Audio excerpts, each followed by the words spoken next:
Hello everyone. आपण third पार्टमध्ये पाहिलं की रेनिन कोणत्या कोणत्या मार्गातून किंवा कोणत्या कोणत्या पद्धतीने रिलीज होतं. थोडंसं आपण रिकॅप करूयात, रिवाइज करूयात. फर्स्ट, रेनिन आपल्या पोल्केसन सेल्समधून किंवा जे आपलं न्यूरॉन आहे त्याच्या पोल्केसन सेल्समध्ये जर स्टिम्युलेट झाले हे सेल्स, जर तिथं बॅरोरिसेप्टर ॲक्ट केलं तरच रेनिन रिलीज होणार आहे. दुसरं पाहिलं होतं आपण मेक्युला डेन्सा. हे केमोरिसेप्टर आहे. जर सोडियमचं प्रमाण कमी झालं आपल्या न्यूरॉनमध्ये तर मेक्युला डेन्सा काय करेल, स्टिम्युलेट करेल पोल्केसन सेल्सला आणि रेनिन रिलीज होईल. थर्ड पाहिलं होतं आपण कॅरोटिड सायनस.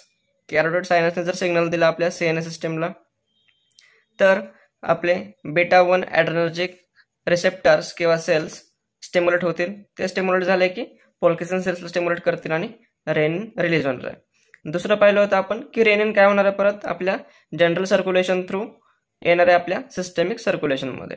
सिस्टमिक सर्क्युलेशनमध्ये आल्यानंतर ते काय करेल, एन्जिओटेन्सिनोजन जे रिलीज झालेलं आहे, जे प्रोटीन आहे रिलीज्ड बाय लिव्हर, त्याला काय करेल, मदत करेल एन्जिओटेन्सिन 1 कन्वर्ट इनटू एन्जिओटेन्सिन 2. आता हे कन्वर्ट करण्यासाठी काही स्पेशलाइज्ड सेल्स आहेत, ते काय करतील, याला कन्वर्ट करतील एन्जिओटेन्सिन 1 टू एन्जिओटेन्सिन 2. कोणते सेल्स आहेत ते पल्मोनरी कॅपिलरी एंडोथेलियल लाइनिंग मधले काही सेल्स आहेत. त्याला म्हणतो आपण एन्जिओटेन्सिन कन्व्हर्टिंग एन्झाइम्स. आणि हे एन्झाइम्स कुठं प्रेझेंट आहेत, आपल्या लंग्समध्ये. लंग्सच्या पल्मोनरी कॅपिलरी एंडोथेलियल लाइनिंगमध्ये हे सेल्स प्रेझेंट आहेत. ते काय करतील, एन्जिओटेन्सिन 1चं कन्व्हर्जन एन्जिओटेन्सिन 2 मध्ये करतील. दुसरी गोष्ट म्हणजे सर्वात इम्पॉर्टंट, सगळ्या डॉक्टरांना माहिती आहे की एन्जिओटेन्सिन 1चं कन्व्हर्जन एन्जिओटेन्सिन 2 मध्ये होत असते आणि त्याला ब्लॉक करण्यासाठी काही ड्रग्स आहेत, कॅप्टोप्रिल, इनेलाप्रिल, लेसिनोप्रिल.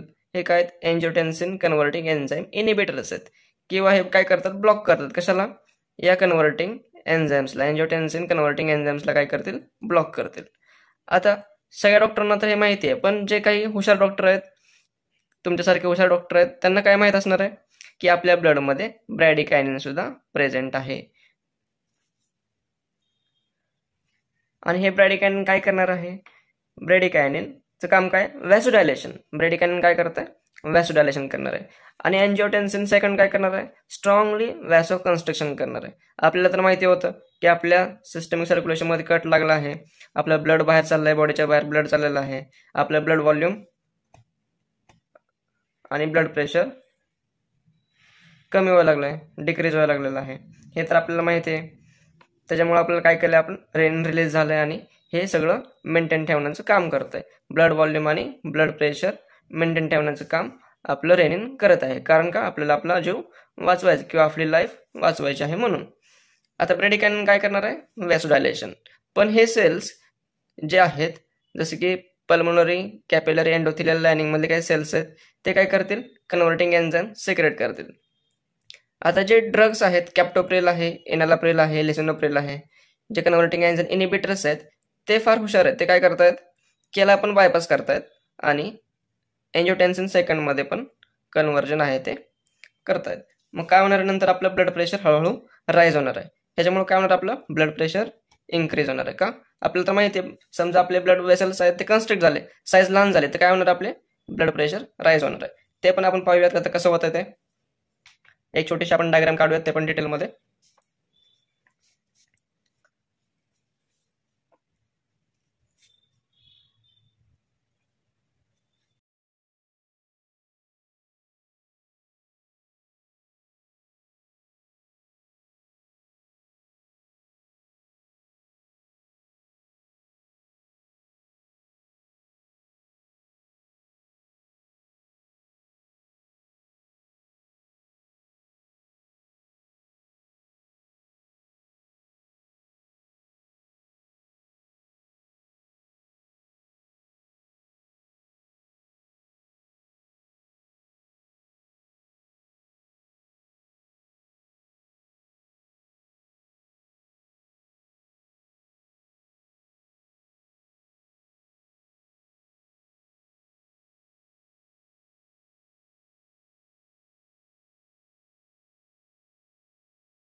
आता बघूयात आपण ही डायग्राम. हे आहे आपलं राईट हार्ट, हे आपलं लेफ्ट हार्ट.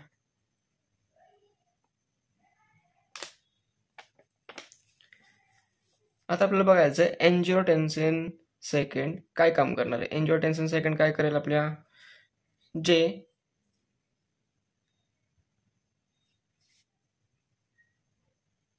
हे जे रिसेप्टर्स आहेत, आर्टिओलर स्मूथ मसलचे रिसेप्टर्स आहेत, त्याला बाइंड होईल. आर्टिओलर रिसेप्टर्सला बाइंड झालं तर ते काय करतील, more blood supply will be transfer.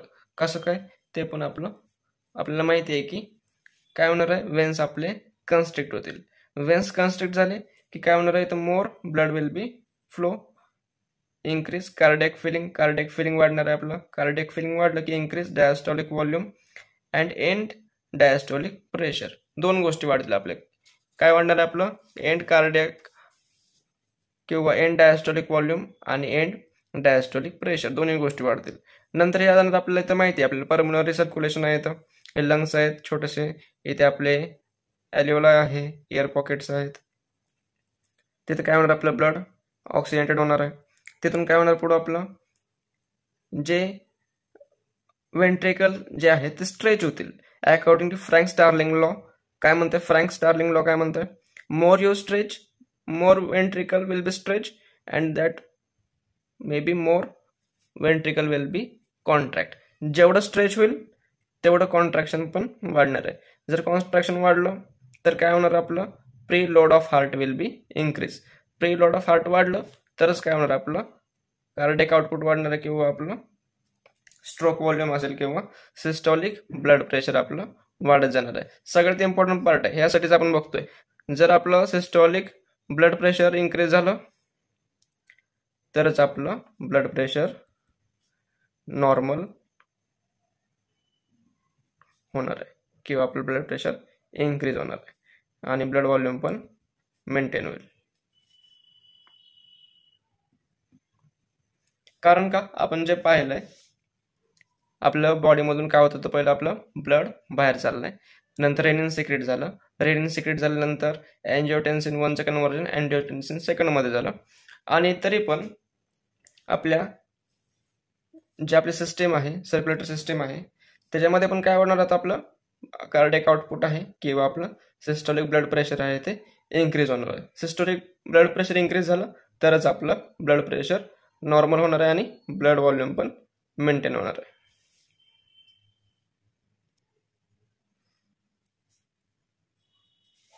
आता आपण नेक्स्ट पार्टमध्ये पुढचं पाहूयात, अजून थोडं डिटेलमध्ये पाहूयात की पुढच्या पार्टमध्ये आता ट्रेनिंग काय काम करणार आहे आणि त्याची पुढची प्रोसेस काय असणार आहे, हे आपल्या आता पुढच्या पार्टमध्ये आपण पाहूयात. आणि दुसरी गोष्ट म्हणजे आपल्याला सर्व नोट्स याचे लास्टच्या पार्टमध्ये भेटून जातील. हे सगळे notes, hand written notes with diagram, proper information तुम्हाला लास्ट लेक्चरमध्ये भेटतील. तरी टेन्शन घेऊ नका, सर्वांना नोट्स प्रोव्हाइड होणार आहेत. लिहून घ्यायची गरज नाही आहे तुम्हाला. Hand written notes with diagram, proper diagram with proper explanation तुम्हाला सर्व काही भेटणार आहे शेवटच्या लेक्चरमध्ये. अजून एक लेक्चर असणार आहे शेवटचं, नंतर आपला हा पार्ट रेनिन, एंजिओटेन्सिन, अल्डोस्टेरोन ॲक्सेस इथे संपतोय. पुढच्या लेक्चरमध्ये हा पार्ट आपला क्लोज होऊन जाईल. नंतर तुम्हाला पूर्णपणे याचे सगळे नोट्स प्रोव्हाइड होतील आपल्या यूट्यूब चॅनलवरती. तरी हा चॅनल फक्त आपल्या मराठी डॉक्टरांसाठी आहे, मराठी मेडिकल स्टुडंटसाठी आहे, जे इंग्लिशमध्ये जे कन्सेप्ट क्लिअर होत नाहीत ते आपण मराठीमध्ये कन्सेप्ट क्लिअर करण्याचा प्रयत्न करतोय. तर आपल्या चॅनलला सबस्क्राईब करा, शक्य असेल आवडला असेल तर लाईक करा किंवा तुमच्या मित्रांना शेअर करा, ज्यांना त्याचा फायदा होईल. आणि जे अवघड कन्सेप्ट आहेत ते समजायला सोपे करून आपण शिकवत आहोत किंवा जे कन्सेप्ट आहेत ते अजून छान पद्धतीने आपले क्लिअर होतील आणि आपण छान डॉक्टर होऊ शकतो. Thank you very much and keep supporting us.